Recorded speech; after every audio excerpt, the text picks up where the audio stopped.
What's up guys, Ruel here from Paramount Parkour. Parkour is the safest sport out there.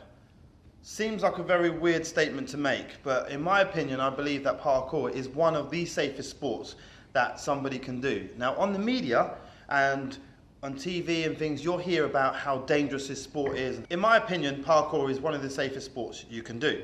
And my reason for this is, with parkour, you only injure yourself because you done something wrong, okay? I'm here now with a broken leg because I did something wrong. I made a mistake, and because of that mistake, I'm now injured, paid the price for it. If you make a mistake in life, there are consequences, and people need to understand that it doesn't matter what mistake you make, it could be anything, any mistake, there is something that comes back from that mistake. So in parkour, you make a mistake, you're likely to injure yourself, but it's no different to any other sport out there that if you make a mistake on. Now my argument is, in football, if you're playing football, someone else can come in and someone else can hit you.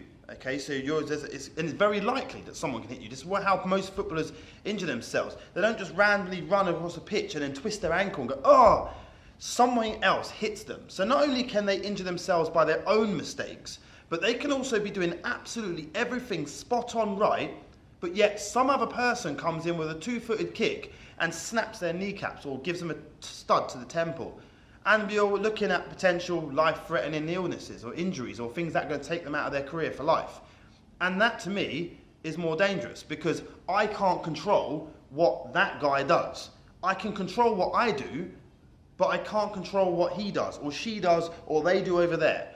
I have to control me. So that's why when you're doing parkour, you're only controlling you.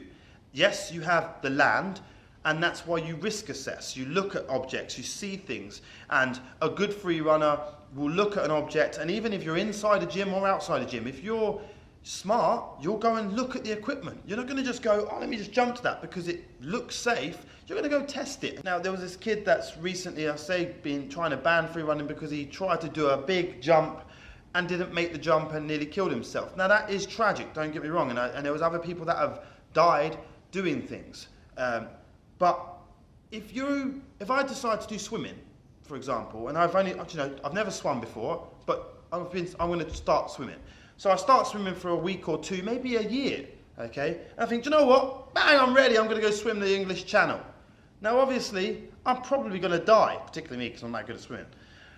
But you're going to probably die, okay? Or someone's going to have to save your life and help you. Because you can't just assume that because you've done something for a small period of time, or even a long period of time, that you're able to go and do what everybody else does, or what some other person does. You've got to appreciate the amount of work that's been put in.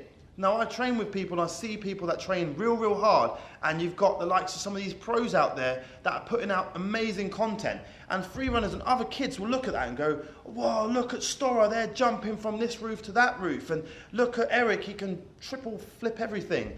And they'll look at these people and think that they've just woke up this morning and gone, do you know what, I'm going to do this. These people dedicate their lives to this sport, and they dedicate absolutely everything they do to the sport. They don't just wake up one morning and think, I'm going to try that. They've built up slowly and they've worked their butts off, and there's no credit to these people that have worked their butts off. If it was a gymnast, we wouldn't go, oh, we wouldn't just expect to be able to do what a gymnast does on the bars or on the rings. We would expect that if you look at a gymnast doing something, you go, oh, that's from years and years of training. But for some reason, people look at free running and they go, oh, that's just something he just tried one day. This is the same process. We go through the same process, build up years and years of training and working hard, daily, hourly sometimes in the gym. And we build ourselves up and we get to this point. And there is no respect for those people. And these kids are looking at stuff today and seeing it on videos and just assuming that they've just woke up this morning and tried that. Understand that these people have put their life and soul into this. How to stay safe during parkour, or should I say how to stay safe doing any sport. If I want to stay safe doing a sport, I'm going to just work from the beginning and work my way up. I'm not going to try to skip out any stages, okay? I'm not going to try to go running before I can walk, okay? And we will look at risks and assess your risks and assess what you want from what you're doing, okay? It's risk reward, okay? Danger comes down to risk and reward. What is the reward for what you're doing?